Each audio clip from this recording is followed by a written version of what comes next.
Hello, আসসালামু আলাইকুম and welcome back to another vlog. সকালে উঠে আমি ফ্রেশ হয়ে পানি খেয়ে বেডটা গুছিয়ে নিলাম। তারপর দেখলাম যে স্টাডি ডেস্কটাও একটু গুছাতে হবে। সবকিছু গুছিয়ে একদম আমি ফার্স্ট ডেই পড়তে বসলাম। কারণ যেদিন ১ম দিকে আমি পড়বো সেদিন আমার অনেক প্রোডাক্টিভ যাবে।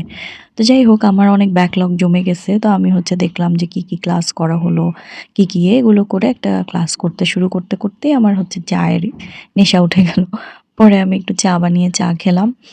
তারপরে এসে আবার ব্যাক করে সুন্দর করে দেখলাম যে কি বাকি আছে। একটু রুটিন করলাম, একটু প্ল্যান করলাম যে আজকে কি পড়তে হবে। এগুলাই আরকি ঠিক করলাম এবং দেখলাম যে অনেকগুলো বেশ কিছু ব্যাকলগ জমে গেছে যেগুলো ক্লাসগুলো আমার রেকর্ডেড আছে এবং করা হয়নি। তো এই ক্লাসগুলো করতে বসলাম আর মোটামুটি একটা রুটিন করে ফেললাম যে কবে কি করব। কারেন্ট যে ক্লাস চলছে সেগুলোও করতে হবে প্লাস আমার যেগুলো জমে আছে সেগুলো আমাকে করতে হবে। তো সেই জিনিসটা একসাথে যাতে সুন্দর মতো আমি করতে পারি এবং কোনো দিকেই যাতে আমার মানে পিছিয়ে না যায়, সেটাই আরকি করার জন্য একটু প্ল্যান করে আরকি বসলাম। এখন একটু কিছুদিন বেশি প্রেশার যাবে বাট কিছু করার নেই। তো ওভাবেই আরকি বসে আমি ক্লাসগুলো করি। আর ক্লাসে যা স্লাইডে পড়ায় সেগুলো বইয়ের মধ্যে দাগিয়ে নিই। দাগানোর মধ্যে কিছু দেখা যায় এক্সট্রা ইনফরমেশন থাকে, তারপর ডায়াগ্রাম থাকে সেগুলো আমি খাতায় একটু নোট করে নেই। যাতে এই স্লাইডে আবার ব্যাক করে যাতে না যেতে হয় আমার। আমি জাস্ট পড়াশোনা বা রিভাইজ করার সময় শুধু বইটা পড়বো আর ওই খাতাটা একটু দেখলেই আমার জন্য মোটামুটি কভার হয়ে যাবে।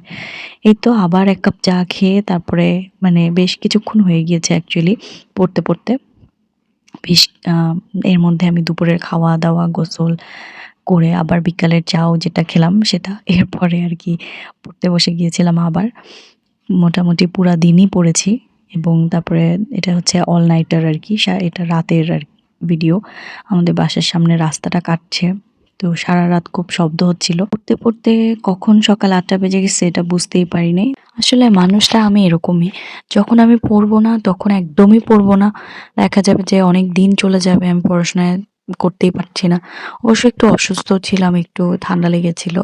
তাই একটু পড়াশোনা কম হয়েছে। তো অনেক পড়াশোনা অ্যাকচুয়ালি জমেও গিয়েছিল। তো ভালোই হলো যে আজকে সারাদিন কিন্তু মোটামুটি প্রায় ২৪ ঘন্টার মতো কিন্তু পড়ার মধ্যে আরকি ছিলাম আমি। নুডলস বানিয়ে ফেললাম আরকি একটু ব্রেকফাস্ট করব বলে। কারণ খুব টায়ার্ডও লাগছিল। আবার ভাবলাম যে না একটু নুডলস বানিয়ে নেই।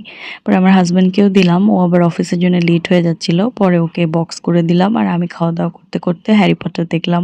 হ্যারি পটার আমার সবচেয়ে ফেভারিট বই বলো, নভেল বলেন সবই আমার রিল্যাক্সেশন এর জন্য এটাই সবচেয়ে বেস্ট। প্লাস একটু চা সাথে খেয়ে নিলাম। তারপরে ঘুমাবো।